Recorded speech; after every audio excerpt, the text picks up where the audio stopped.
안녕하세요. 재밌는 정치, 즐거운 봄, 언제나 듣고 싶은 이야기만 하고 싶은 수능 개념 정치를 맡은 곽봉입니다.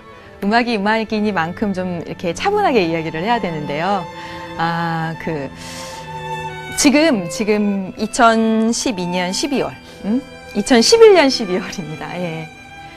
한참 합격, 불합격 소식을 들을 때이고 웬만큼 다 정리가 된 때예요. 누구는 합격을 했고 누구는 불합격을 했고 그럴 때입니다. 우리가 이 세상에 태어나서 자연스럽게 초등학교를 가고 그냥 당연히 중학생이 되고 그리고 그냥 당연히 고등학생이 됐습니다. 그런데 지금부터는 누가 어느 대학에 가고 대학생이 되고 안 되고 이런 모든 것들이 그 다음에 어떤 직업을 갖고 누구랑 결혼을 하고 이 모든 것들이 이제 선택과 경쟁에 놓이게 됐다는 거죠. 여러분, 아주 슬프고도 슬픈 일인데 여러분이 이제 다 크신 것 같습니다. 이제 정말 다 어른이 된 것 같아요. 선택과 경쟁에 놓여 있다는 사실. 슬픈 현실인데 어떡하겠습니까? 이겨내야죠. 잘 선택하시고 선택하셨다면 최선을 다하시고 그 경쟁에서 이겨나가시고 네, 여기로 오신 걸 축하드립니다. 오늘 이 시간은요 17강째고요. 바로 이익집단에 대해서 이야기를 해보려고 합니다. 그래서 자료 화면을 좀 보시죠. 소스턴에서 총기 난사 사건이 발생했대. 아이들은 비명을 질렀죠. 탕탕 소리가 들렸습니다. 아이들 다리에서 흐르는 피가 보였죠. 총기 판매상이 이렇게 얘기를 했습니다. 뭐라고 얘기를 했냐면 충격적이지만 책임은 없다. 미국에서는 1년에 한 15,000명 정도가 총기 사고로 죽고요. 매년. 그리고 매일 10명 정도의 어린이들이 총기 사고로 죽고 있답니다.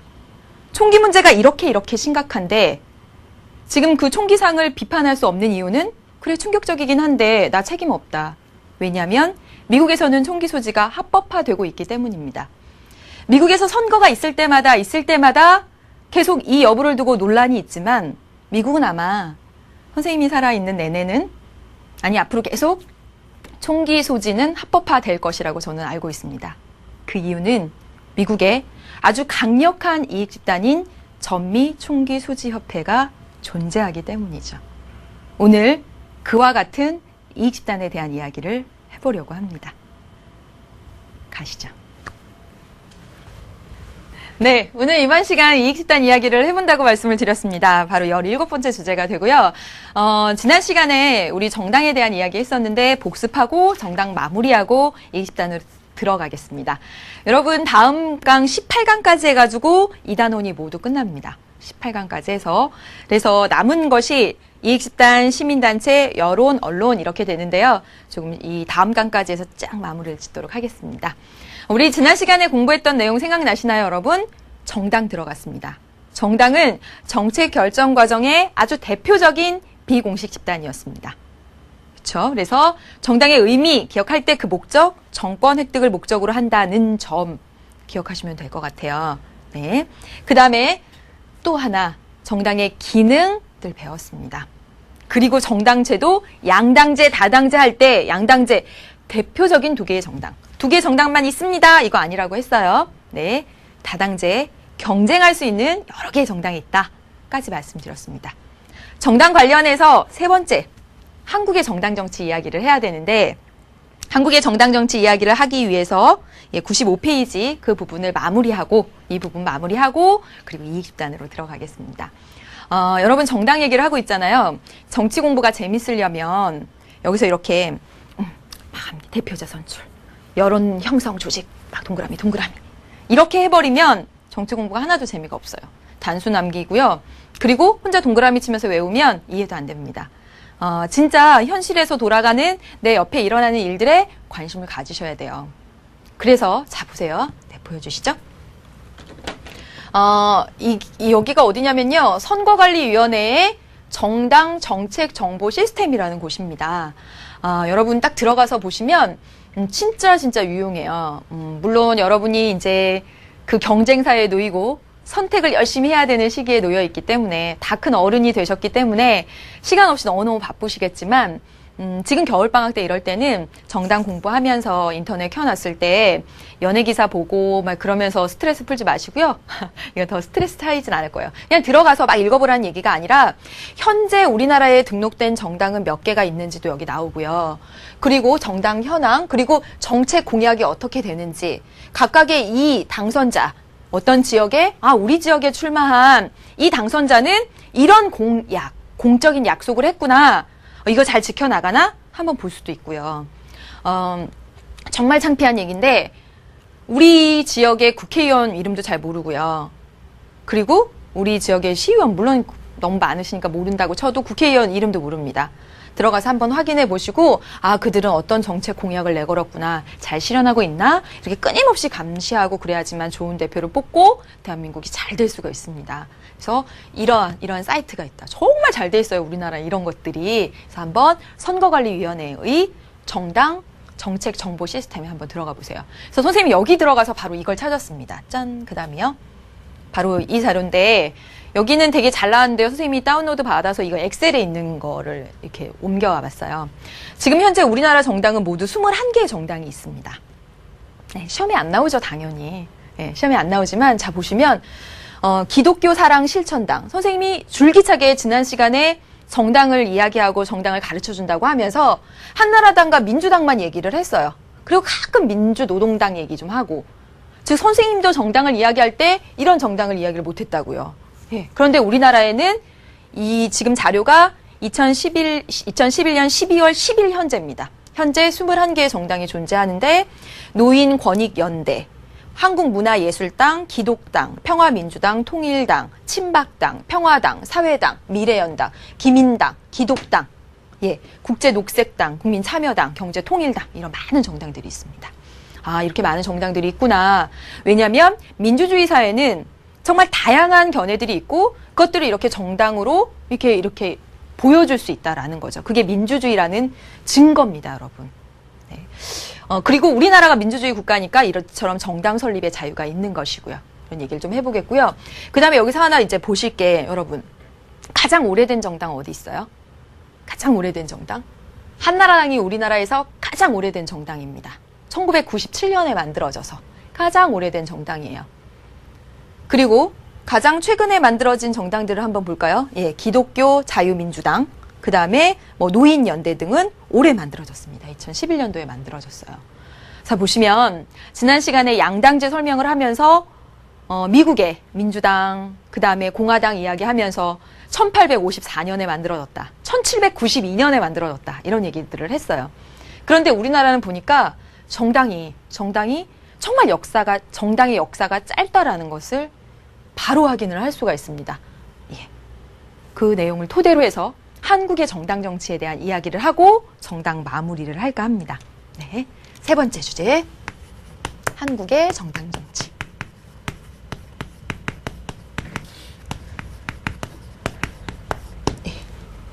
보면 우리 헌법을 한번 가보면요, 이렇게 써 있어요. 네. 정당 설립의 자유가 있으며, 헌법에 이렇게 써 있어요. 정당 설립의 자유가 있으며, 이런 거 안 외우셔도 돼요. 자유가 있으며 복수 정당제를 채택하고 있다. 제라고 분명히 나와 있습니다. 그것을 대한민국이 민주주의 국가이기 때문에 그렇습니다. 자, 보세요.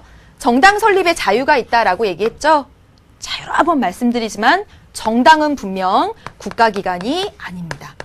국가기관이 아니다라는 사실, 정당은 비공식적 정책 결정자라는 사실, 비공식 집단이라는 사실, 누구든지, 선생님도 심지어는 봄봄당이라고 만들 수도 있다라는 거예요. 되셨죠? 이렇게 정당 설립의 자유가 있고 누구든지 정당을 만들 수 있기 때문에, 그렇기 때문에 국가가 정당 운영에 필요한 자금을 지원해 줍니다.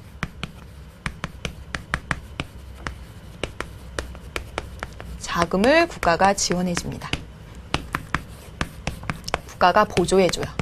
물론 모든 정당에게 다 동일한 금액을 주는 것은 아니고, 이 정당이 우리나라에서 이렇게 크거나 또는 영향력이 클 때 더 많이 주죠. 그래서 예를 들어서 얘기를 해보면 2010년 6월 2일 날 지방선거가 있었어요. 신문 기사에 아주 대대적으로 나온 자료들을 딱 보면 이 지방선거로 한나라당이랑 민주당이 무지무지 많이 돈을 벌었다. 이런 기사들이 나옵니다. 그래서 읽어보면 6.2 지방선거에서 한나라당이 쓴 돈이 80억이고 민주당이 쓴 돈이 76억인데 그런데 선거관리위원회나 이런 데로 국가로부터 받은 돈이 한나라당이 235억을 받아서 남은 돈이 155억. 그 다음에 민주당은 101억이 남았어요. 선거를 치르고 오히려 정당은 부자가 되는 거죠. 정당은 그렇게 얘기를 한답니다. 선거를 한번 치러서 돈을 모아놓다가 다음 선거가 있을 때까지 정당을 꾸려간다라고 이야기를 한대요.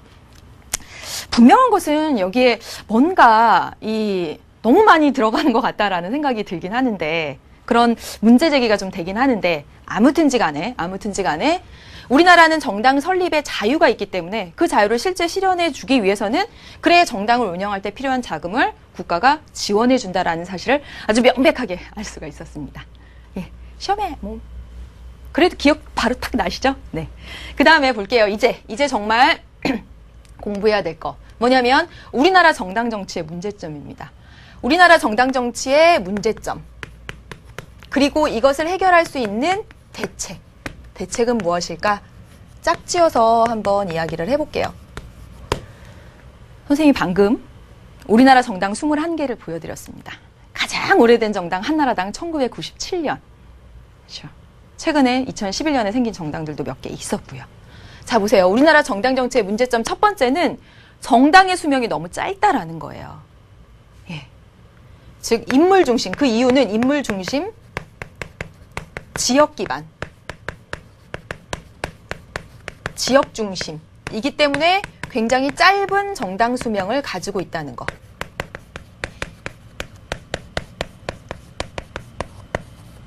라는 것이 문제입니다. 그래서 여러분 아시잖아요. 한나라당 하면 어떤 지역을 기반으로 하고 있고 자유선진당 하면 어떤 지역 기반을 하고 있는지 아시잖아요. 그렇죠? 그런 것들이 아주 고질적인 문제점인데 그것들이 해소가 돼야 되는데 점점 해소가 되어 가겠죠.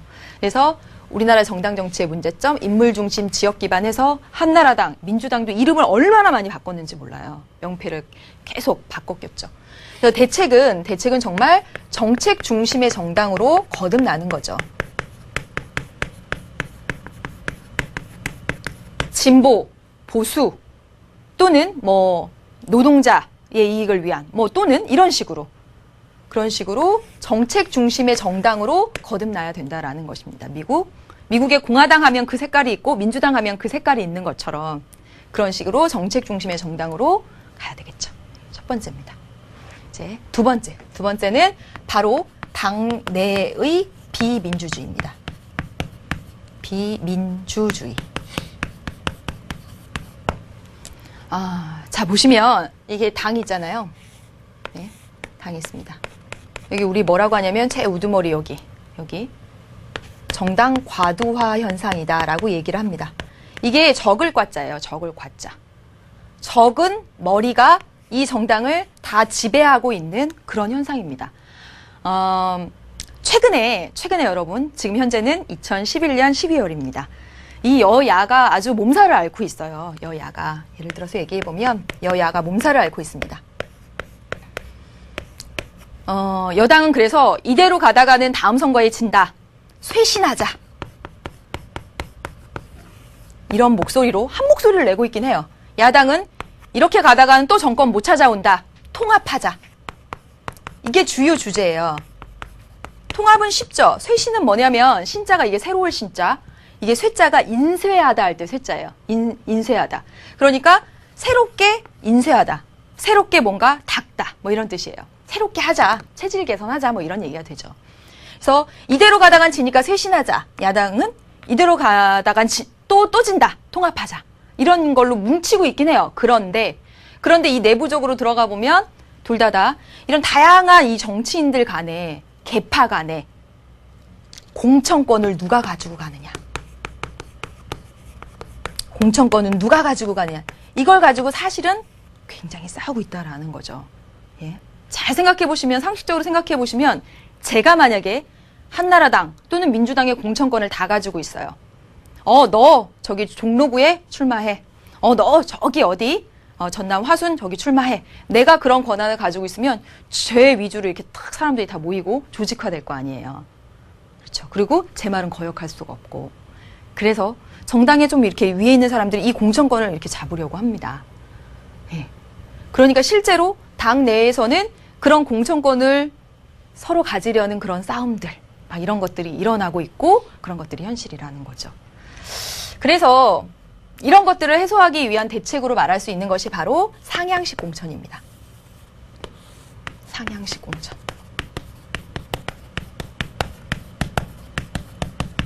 여러분 너무너무나 잘 알다시피 상향식 하면 민주적인 방식이죠. 아래로부터 의견을 듣는 게 상향식이잖아요. 아래에 있는 국민들이 막 위보고 얘기해서 그 얘기들을 받아들이는 거.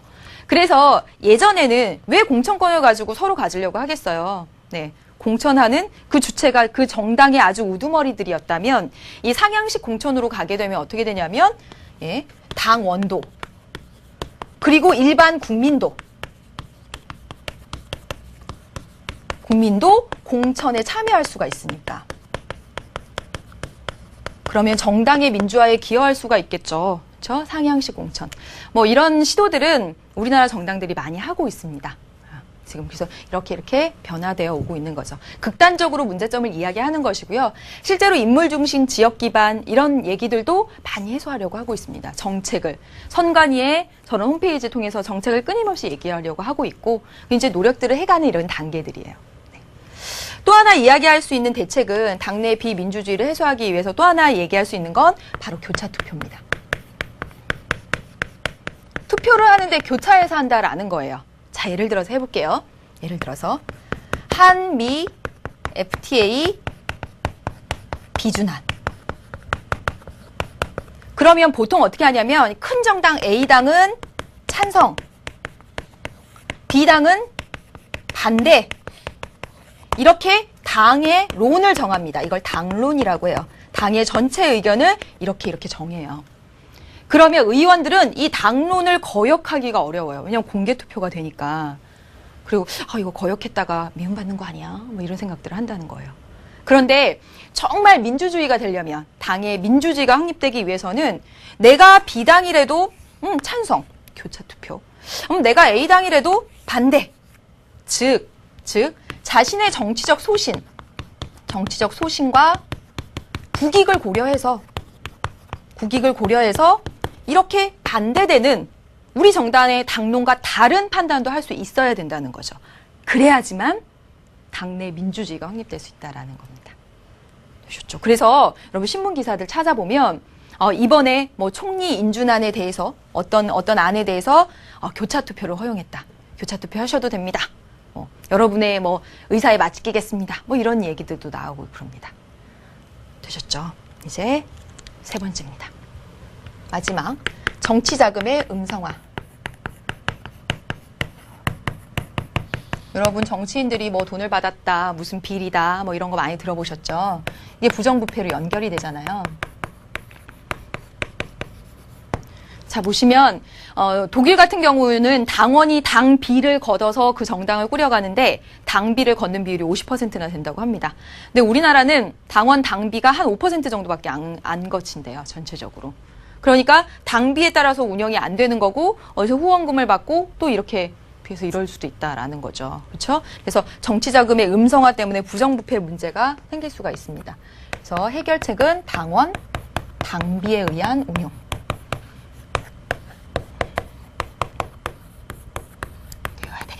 여기까지 해봤습니다. 여러분 뭐 별로 어려울 건 없고요. 여기까지 정리한 내용들을 보면 인물 중심의 아주 짧은 정당 정치의 역사를 가지고 짧은 정당, 수명이 짧은 정당들이었다. 확인하셨죠? 예. 그 다음에 당내 비민주주의, 이 공천권을 두고 누가 막 하느냐 이런 얘기들, 정치자금의 음성화. 근데 현재 우리나라 정당이 다 이 모습이다라는 이야기는 아닙니다. 그런 모습들도 나타나고 그러면서 이런 모습들도 나타나요. 그래서 상향식 공천하는 모습들, 또 교차투표 모습들, 그리고 정책을 서로 이야기하면서 그런 모습들도 나타나고 있고요. 당원, 당비에 의한 운용, 이런 것들이 현재 한국 사회의 정당 정치의 문제점을 해소하기 위한 방안이 되겠구나 정리했습니다. 자, 여기까지 정당은 다 끝났고요. 그러면 우리 문제 한 문제 통해서 확인해 보겠습니다. 어디냐면요, 여러분 96페이지입니다.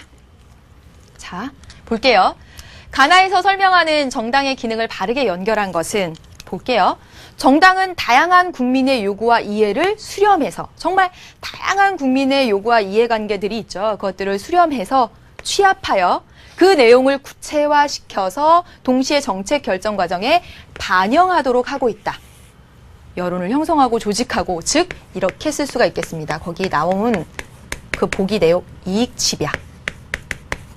국민의 다양한 요구와 이익을 수렴해서 취합해서 그것을 정책에 반영시키도록 하는 것. 이익 집약.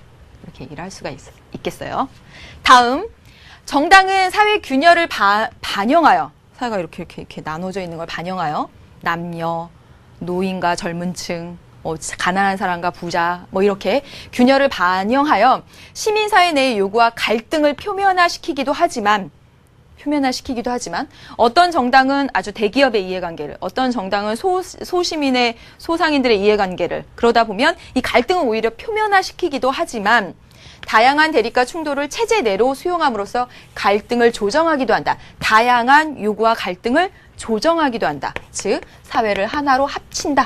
통합하는 기능을 한다라는 것입니다. 여기까지입니다. 여기까지 했습니다. 네, 여기까지 해서 여러분 정당 선생님 다 정리해 보았습니다. 이번 시간에 이익집단 간다고 했어요. 자, 여러분 보세요. 재밌는 정치 로드맵을 한번 보겠습니다. 99페이지입니다. 여기 보시면 이익집단은 무엇일까? 이익집단은 어떤 역할을 하지? 시민단체 무엇일까? 시민단체 역할 무엇하지? 현대민주주의 사회에서 이들의 역할이 중시된 이유는 무엇일까? 그것이 바로 오늘 이 시간에 여러분이 공부해야 될 내용입니다. 한번 공부할 내용을 한번 해볼게요. 네. 오늘 이 시간 17번째 시간. 이익집단과 시민단체.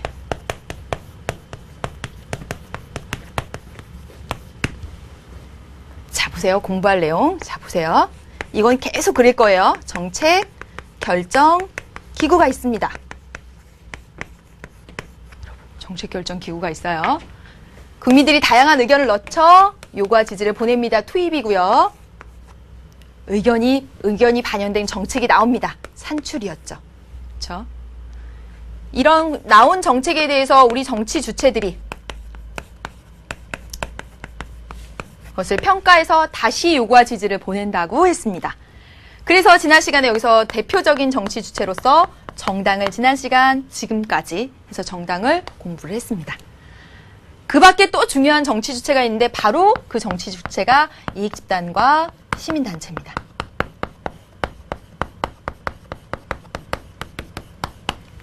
이익집단과 시민단체를 바로 이익집단과 시민단체도 이 자리에 위치한다는 것이에요.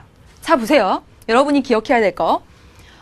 국가기관이 정책을 결정하는데 거기에 다양한 영향을 끼치는 게 바로 정당이구나. 그럼 여러분, 정당만 있으면 되지 왜 이익집단과 시민단체가 필요할까요? 왜 그럴까요? 정당이 제대로 잘 다 못했기 때문에 나타난 겁니다, 여러분. 당연하죠. 정당 혼자 이 모든 과정을 다 관할할 수가 없었어요. 그래서 이익집단과 시민단체가 나타난 겁니다. 그래서 이익집단은 무엇인지 의미, 그리고 왜 이익집단이 등장하게 되었는지 등장 배경을 한번 살펴봐야 돼요. 여기 의회가 있고 정부가 있고 우리 손으로 다 뽑았어요. 그런데도 못 믿어오니까 정당이 이 끊임없이 견제와 균형하면서 매개하면서 의회와 정부를 매개하면서 역할을 하는데도 얘가 잘 못하니까 등장했겠죠. 그래서 이익집단의 등장 배경, 그리고 역할과 문제점. 역시 시민단체의 역할과 문제점, 이렇게 살펴보도록 하겠습니다. 의미, 역할, 문제점.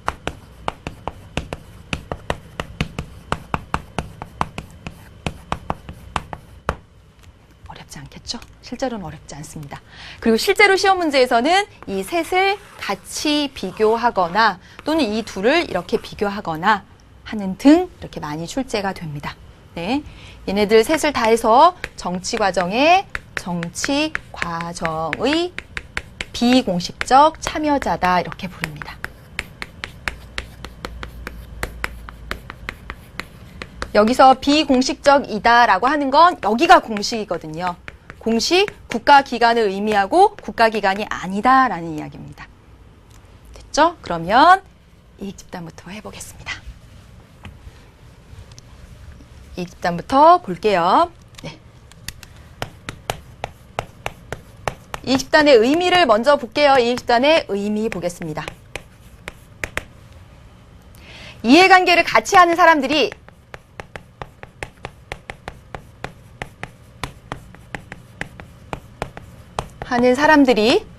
이렇게 쓸게요. 네.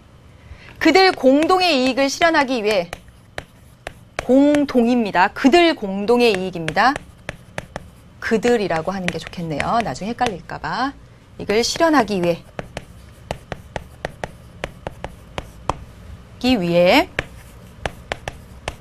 정책 결정 과정에 결정에 영향력을 행사하는 집단.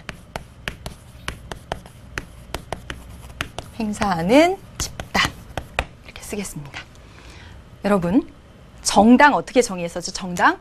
정치적으로 같은 생각을 가진 사람들이 정권을 획득하기 위해서 정책 실현을 하려고 모인 집단. 똑같죠? 요 가운데 그들의 공동의 목적을 실현하기 위해 이것이 이들이 생긴 목적입니다.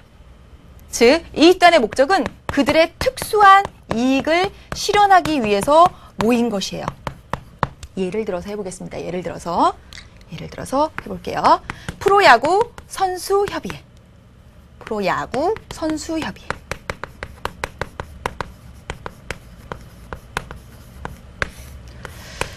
프로야구를 더 재미있게 보기 위해서 외국인 선수를 각 구단마다 2명씩 허용하겠음. 이렇게 했다고 해봅시다. 그럼 우린 상관없죠. 저도 상관없고 다 상관없습니다. 오히려 재밌어질까? 이런 생각도 들어요. 그런데 프로야구 선수들 입장에서는 쟤네 덩치 큰 애들 오면 우리 힘들어지는 거 아니야? 프로야구 선수들끼리는 이익과 해로움이 같죠. 그렇죠? 이익과 어떤 정책에 대해서 이롭거나 또는 해로움이 같습니다. 그런 애들끼리 모여요. 예를 들면 프로야구 선수협의회 이렇게 모여요. 모여서 그들의 이익을 실현하기 위해 정책 결정 과정에 영향력을 행사합니다. 그래서 영향력을 행사한다. 단체다라고 부릅니다. 다른 예로 하나 더 해볼게요. 노래방을 하는 사람들이 있어요. 노래방 업을 하는 사람들이 있습니다. 네. 이 사람들끼리 모였습니다. 그래서 그들 공동의 이익을 실현하기 위해 노래 문화 활성화를 위해서 정책 결정에 영향력을 행사합니다. 어떻게 해요? 노래 부를 때 캔맥주를 먹도록 한다. 캔맥주 허용하도록 압력 행사한다. 집회를 열었습니다. 그러면 노래방업 협회 이익집단이에요. 우리가 이익집단 할 때 의사회, 약사회 이런 것들 생각하는데 정말 많은 이익집단들이 있습니다. 슈퍼마켓 협동조합회, 중소상인 협동조합회 등등등 정말 많은 그런 이익집단들이 있습니다. 그래서 이익집단은 이해관계, 이로움과 어떤 정책이 나오면 그거에 대해서 이로움과 해로움이 같은 사람들, 한편인 사람들이 모여서 그들의 특수한 이익을 실현하기 위해 정책 결정에 영향력을 행사합니다. 그래서 이 영향력을 행사하는 형태를 미국은 이렇게 얘기하죠. 로비 활동. 어떤 법을 만들거나 할 때 영향력을 행사하는 걸 로비 활동이라고 하는데 우리나라 같은 경우에는 이 로비가 합법화되지 않았는데 미국은 정말 하나의 권리예요. 헌법상 보장하고 있는 하나의 권리입니다. 그래서 미국의 로비스트가 15,000명. 그게 2009년 기준이에요. 15,000명이 있고 이 로비 산업의 규모가 3조 원이 넘는데요. 로비 산업의 규모 자체가. 그러니까 굉장히 민주주의 사회로 갈수록 이 이익 집단들의 활동이 활발해집니다. 우리가 이 이익 집단이라는 이 말 자체에서 어감이 어떻게 느껴지냐면 굉장히 이기적이고 나쁜 사람들로 느껴집니다. 그렇죠? 그런데 실제로는 그렇지 않아요. 민주주의가 될수록 이익 집단의 활동이 활성화됩니다. 그 이유를 잘 생각해 보시면 여러분 보세요. 여러분 반에서 담임 선생님이 진짜 무서우면 한마디도 못하잖아요. 정말 한마디도 못하는데 담임 선생님이 조금 민주적이고 여러분의 이야기를 들어주면 여러분의 이익에 맞는 그런 발언들을 합니다. 선생님이 이렇게 했으면 좋겠어요. 저렇게 했으면 좋겠어요. 민주주의가 될수록 내 이해관계, 내 이익을 이야기하고 스스로 실현할 수 있는 그런 구조가 되어야 합니다. 그러니까 이익 집단을 나쁘다라고만 생각하시면 안 돼요. 순기능도 있고 역기능도 있습니다. 의미 살펴봤고요. 그렇다면 이러한 이익 집단들이 왜 등장하게 되었는지 그 등장 배경을 보겠습니다. 등장 배경을 살펴보면 일단 사회가 변했어요. 네 가지 측면에서 변화가 됐습니다. 일단 사회도 변했고요. 그리고 의회도 그렇고요. 그리고 정당도 그렇고요. 행정부도 그렇습니다. 이런 국가의 한 나라의 부분들의 변화가 있었기 때문에 이익 집단이 등장할 수밖에 없었다라는 거죠. 자, 볼게요. 사회적으로 보면 사회가 굉장히 전문화되고 다원화되고 아주 복잡해졌습니다. 지금 봤다시피 프로야구 선수들, 그리고 노래방업을 하는 사람들, 그런 사람들의 이해관계를 정당이 정말 쫙 알아다가 정말 정책 결정에 잘 반영을 못 시켜주더라는 거죠. 사회가 정말 전문화되고 다원화되면서 아, 내가 프로야구 선수 내가 지켜야지. 나 트럭 운전사, 내가 이 트럭 노조 만들어서 내가 지켜야지. 이렇게 한다는 거죠. 그래서 사회가 정말 전문화되고 다원화되고 복잡해지면서 등장하게 된 것입니다. 내 이익을 내가 실현해야지 하고서요. 그 다음에 볼게요. 두 번째, 지역대표제의 한계입니다. 의외로 보면 지역대표제의 한계. 여러분, 선거 배웠으니까 한번 해볼게요. 송파구입니다. 우리 이 지역대표, 아니, 의회, 지역대표가 아니라 의회 국회의원으로 구성되죠. 국회의원 어떻게 뽑는지 한번 보세요. 송파구에서 뽑습니다. 3명을 뽑아요. 그러면 갑, 을, 병 이렇게 나눠서 어떻게 해요? 여기서 1등한 단 한 사람이 대표가 됩니다. 소선거구제, 다수대표제. 그럼 선생님이 뭐라 그랬었죠? 이 송파갑에서 1등한 이 사람은 아, 나는 송파갑의 대표야. 나 어디 속초에서 1등한 사람은 나는 속초의 대표. 이렇게 생각을 하죠. 그래서 이 의회를 구성하고 있는 국회의원은 지역 대표라는 성격이 굉장히 강합니다. 지역 대표성이 크다라고 얘기를 했어요. 장점이기도 하고 단점이 될 수 있다라고 소선거구제 할 때 말씀드렸습니다. 그렇죠? 그러면 이 지역 대표는 나 속초의 대표, 나 강릉의 대표, 나 여기 송파갑의 대표. 이 사람은 정말 우리 사회의 이 다양한 이해관계들을 다 반영하고 그 전문화된 것들을 다 반영해서 정책에 반영시키도록 하기는 현실적으로 어렵다라는 거죠. 그래서 의회 구성 자체가 지역 대표제로 되고 있음에 따라서 다양한 이익들을 반영시키기가 어려웠다. 그 다음에 보겠습니다. 이제 그 다음에 정당이에요. 그래서 이제 정당이 등장한 거잖아요. 그렇죠? 정당이 아주 다양한 기능들을 했죠. 지난 시간에 공부했습니다. 기억나세요? 여론을 형성하고 수렴하고 정치 권력을 통제하고 정치 교육하고 다양한 기능들을 했죠. 그런데 이 정당 자체도 문제가 있었어요. 여기 보세요. 여기 뭐라 그랬죠? 선생님이 정당 과도화 현상.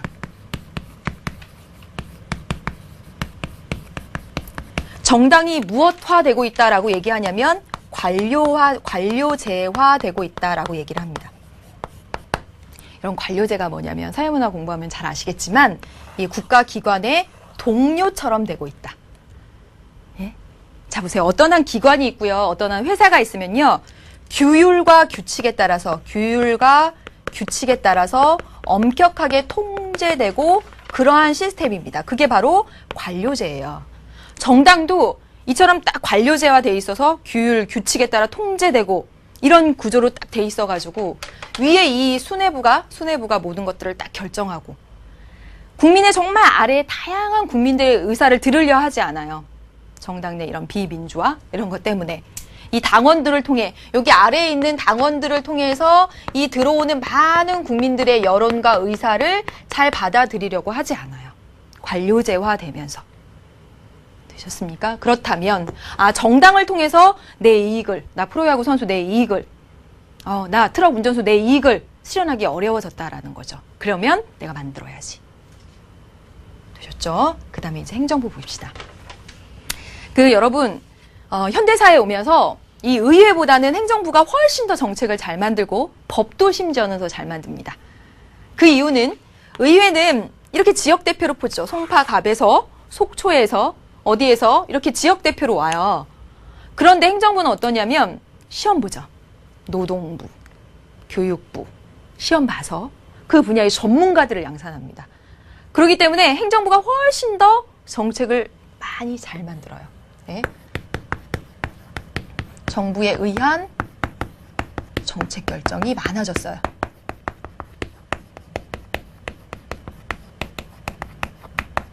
그런데 자 보세요. 이 정부의 정책이 마음에 안 들어요.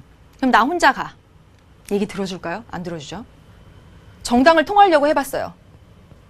정당이 어때요? 예? 얘기를 안 들어줘요. 당원들을 통해서 많은 다양한 의견을 수렴하려고 하지 않아요. 예? 의회 볼까요? 지역 대표인 국회의원들이 지역 대표성이 강해서 그런 전문성, 그런 거에 관심이 별로 없어요. 그렇다면 어때? 내가 혼자도 안 되고 내가 조직화해야죠. 조직화해서 대응해야 되겠죠. 그래서 이익집단이 탄생한 겁니다. 그래서 여러분 예를 들어서 말을 해보면 저희가 이렇게 카드를 쫙 긁잖아요. 그러면 그 가게는 카드 회사에 수수료를 줘야 돼요. 예. 그래서 가게 주인들은 카드를 긁는 걸 별로 안 좋아하죠. 뭐 다른 이유도 있겠지만. 예. 그리고 딱 자기가 번 돈이 얼마인지 분명히 딱 드러나고 카드를 긁으면, 그리고 그 번 돈에 따라서 세금을 내야 되니까 별로 안 좋아합니다. 그래서 카드 안 긁고 현금으로 하면 더 싸게 해주는데 여러분 잘 모르나? 예, 그런 데도 있고요. 그런데 신고하면 걸립니다. 그러면 안 돼요. 그렇게, 그러니까 현금하면 싸게 해줄게요 이런 거 하면 안 되는 겁니다, 원래는. 네, 근데 보세요. 어떻게 돼 있냐면 마트 있죠, 대형마트. 대형마트 같은 데는 제가 그 대형마트 가서 카드를 딱 긁으면 그 대형마트가 카드 회사의 수수료를 한 1.6%에서 1.8% 줍니다. 대형마트는.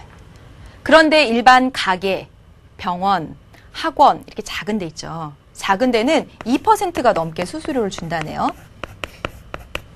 작은 가게들은 그렇지 않아도 이런 대형 마트보다 규모도 작은데 수수료 더 많이 떼고 안 좋잖아요. 그렇죠? 제가 그 작은 가게 주인입니다. 가서 혼자 얘기하면 그게 먹힐까요? 안 먹히죠. 그래서 어떤 일이 있었냐면 10월 달이었을 거예요, 아마. 전국 학원인연합회에서 11월 30일을 모두 학원문 닫겠다. 이렇게 선포를 하고 학원인연합회에서 이거 수수료 내려달라고 시위를 한 적이 있습니다. 네. 이처럼 정부가 어떤 정책을 결정하는 일이 많기 때문에 그걸 혼자 대응할 수 없어요. 조직화가 필요하다는 거죠. 그래서 이익집단이 등장하게 되었다라는 겁니다. 어렵지 않죠? 예. 그럼 볼게요. 이제 이렇게 이익집단이 나타났습니다. 그렇다면 긍정적인 측면과 부정적인 측면이 있을 텐데 순기능과 역기능이 있죠. 순기능과 역기능을 한번 볼게요. 순기능, 역기능. 첫 번째, 다원화에 기여합니다. 사회의 다원화에 기여합니다. 정말 다양한 국민들의 의견이 있잖아요. 의견들이 있죠. 영화인협회요. 저 영화 배우예요.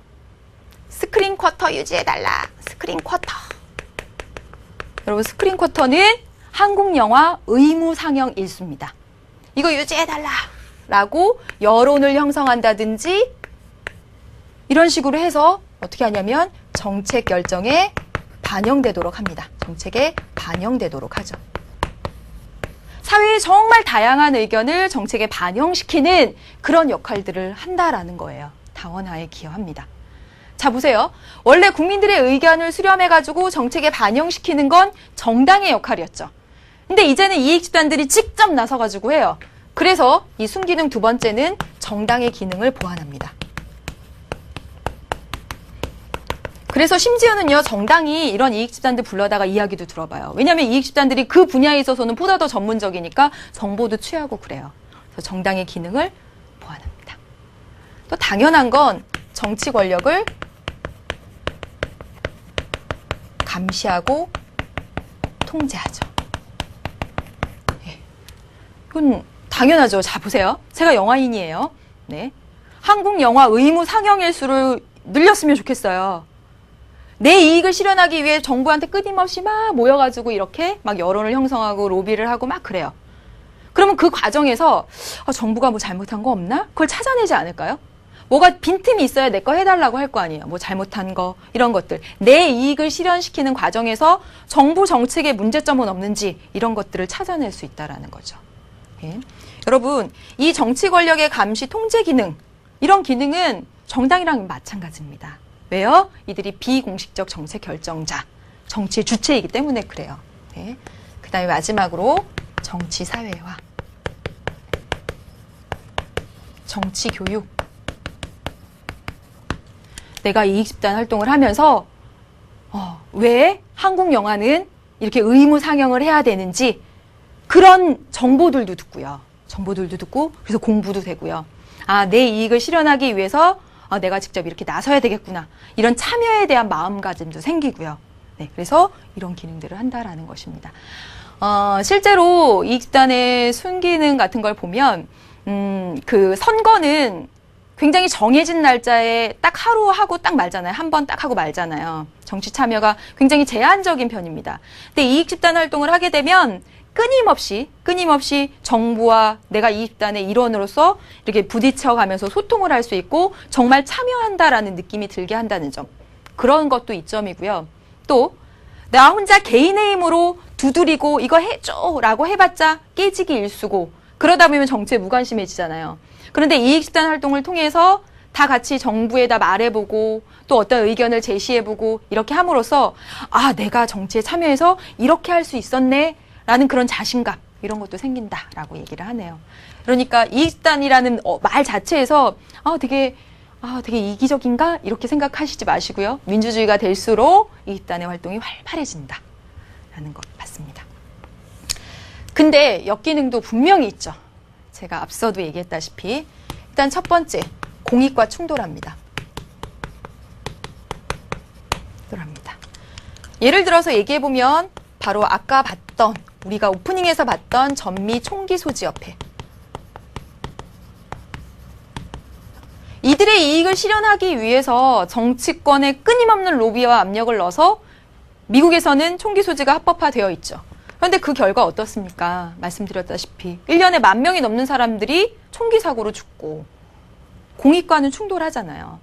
예. 지하철 노조가 그들의 이익을 실현하기 위해서 파업을 합니다. 그럼 어떤 비난들을 받아요? 시민들의 발목을 붙들었다. 이런 비난들을 받죠. 병원이 그들의 이익을 실현하기 위해서 파업을 합니다. 그러면 국민의 건강을 담보로 저런 못된 것. 네, 이런 소리를 듣습니다.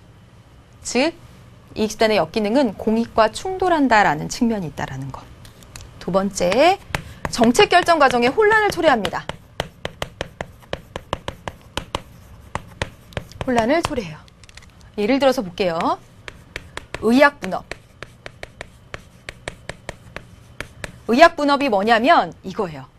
의사는 진료하고 이 사람이 어디가 아픈지 진료하고 그거에 따라 무슨 약이 필요한지 처방전을 내는 게 의사가 하는 거예요. 맞죠, 여러분? 병원에 가면 처방전 딱 주죠. 그러면 의사는 약을 못 지어요. 의약이 분업됐기 때문에. 약사는 그거에 따라 조제해서 판매하는 거예요. 예전에는 의사가 진료하고 처방전 낸 다음에 자기가 약까지 팔았으니까 얼마나 좋았겠어요. 그런데 이렇게 넘겨졌습니다.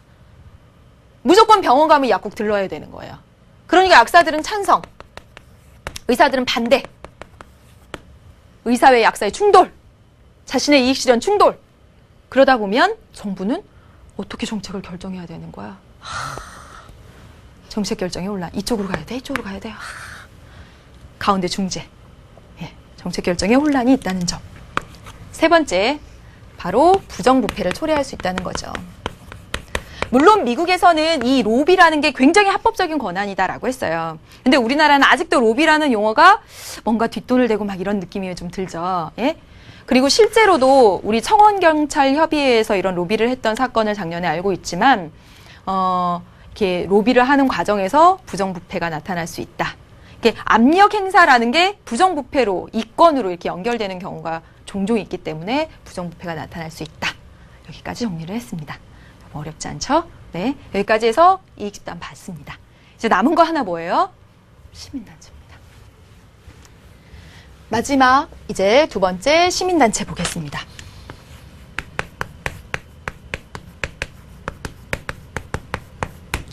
자, 여러분 이익 집단 어떻게 정리했어요? 특수 이익을 실현하기 위해 정책 결정 과정에 영향력, 압력을 행사하는 압력단체다라고 얘기를 했습니다. 그렇죠? 등장 배경, 사회가 변했고 의회, 정당, 행정부가 변했기 때문에 나타난 거예요. 그리고 그들의 순기능과 역기능이 분명히 있다라는 사실 기억했죠? 이제 시민단체입니다. 그럼 잘 보세요. 정책 결정기구 국가기관 혼자서 다 정책을 결정하면 그건 민주주의 사회가 아니죠. 그러니까 정당이 영향을 끼치고 이익집단이 영향을 끼칩니다. 그럼 정당하고 이익집단이 다 하면 되는데 시민단체 왜 나타난 거예요? 바로 잡을게요. 자, 보세요. 사회의 다원화 때문입니다. 등장 배경을 한번 볼게요. 아까 사회의 다원화 때문에 선생님이 뭐 나타났다고 했죠? 이익집단. 이익집단 있잖아요. 이익집단이 하면 되잖아요. 그런데 이익집단은 태생적으로 한계가 있죠. 뭐? 자기의 이익만 추구하는 태생적인 한계가 있다라는 거예요. 그래서 이 사회의 다원화를 모두 다 수용하기가 어렵다라는 거죠. 그렇죠. 정말 사회적 약자, 그들을 위한 정책, 그들의 의견 이런 걸 수렴하기는 어렵다라는 거죠. 왜냐하면 이익집단이 이런 배경에서 등장했지만 필연적으로 이익집단은 그들의 이익에만 관심이 있으니까. 그 다음에 볼게요. 바로 이겁니다. 지역 대표의 한계. 물론 이 지역 대표제의 한계 때문에 이익집단이 등장했지만 그랬지만 이익집단이 이걸 또 다 해소하지도 못하고 그렇죠? 지역 대표, 즉 누구냐면 국회의원들. 이 국회의원들이 또는 정당이 공익을 실현하려고 노력하지만 이게 다 잘 안 되고 있잖아요. 그렇다면 이 사회의 다원화를 반영해서 정말 공익을 위한 그런 집단이 필요하겠구나. 그게 바로 무엇이다? 시민단체입니다. 그래서 시민단체는 자 보세요. 그래서 이 개인의 이익을 추구하는 데 그치는 것이 아니라 자기 집단의 이익을 추구하는 데 그치는 것이 아니라 이 지역 대표의 한계성을 가지는 그런 그 의원이나 의회의 문제점 그런 것에서 벗어나서 공익을 실현하기 위해 이게 목적입니다, 여러분. 공익을 실현하기 위해 자발적으로 모인 비영리 단체입니다. 네. 이것이 바로 이익집단입니다. 그래서 이 이익집단들은 환경, 여성, 인권 등등 이런 것들에 굉장히 많이 관심을 가지고 있습니다. 이 이익집단들의 긍정적인 측면과 부정적인 측면을 한번 보면 긍정적인 측면과 그리고 문제점을 한번 보면 한 번만 들어두면 돼요, 여러분. 첫 번째, 참여를 활성화시킨다는 점.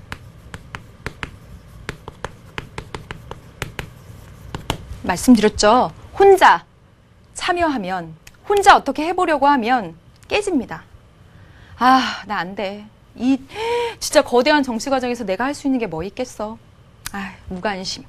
그런데 시민단체 활동을 통해서 또는 이익집단의 활동을 통해서 정말 여론을 탁 이렇게 조성해서 정책 결정 과정에 영향력을 행사할 수 있다고요. 그런 느낌을 가지게 되면서 참여가 활성화된다는 점.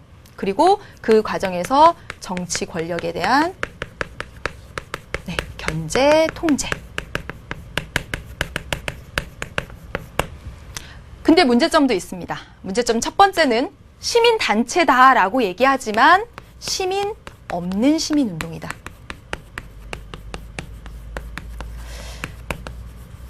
실제로 우리나라 국민들이 시민단체에 가입한 비율도 굉장히 작고 그리고 시민단체가 몇몇 굉장히 명망가 또는 나중에 정치를 하고 싶은 사람들이 거쳐가는 그런 곳으로 되는 그런 경우도 있다라고 합니다. 그래서 시민단체라고 하는데 정작 시민은 없는 거예요.